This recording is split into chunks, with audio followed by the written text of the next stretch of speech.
Энэ хүнийг Түмэн жаргал гэдгээ. Нийслэлийн төв талбайд 1990 оноос хойш гэрэл зураг авч байна. Гэр бүл хамт олон найз нөхдөөрөө төв талбайг зорж ирсэн хүмүүсийн дурсгал дагшныг гэрэл зурагт мөнхлөх ажлыг тэрээр гүйцэтгэж байгаа нэг юм.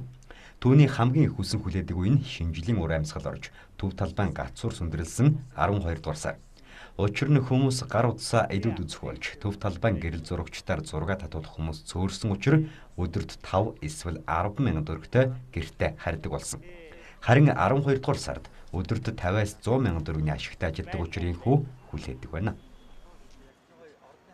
Ордоо сайжирдаг. Одоо шинэ хэд болох өдөрт? Нэг 50-100 төр болно шүү. Шинэ 12 сартаа л өстэй тий. 12 сартаа шинэ дээл. Өглөө хэдэд гарч ирд энэ та? Өглөө ингээд 12 гээд ороо тэгээд хэзээд боохно хамаагүй.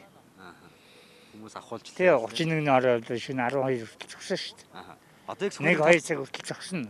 Би одоо гүйж амжихгүй, уралж барахгүй. Тэгээд ойлчны дарчаад суугаад байна. залуучууд нь бол уралдаал дарчихна. Залуучууд гүйдэг шүү дээ, уралдаа шүү дээ. Айл зураг авах. Тий, одоо хүн ирсэн бүр гоё болно. Гэхдээ ингээд хүн ирэх чинь очиод зураг авахгүй ихтэй авахгүй дээ. Тэгээд авчихна.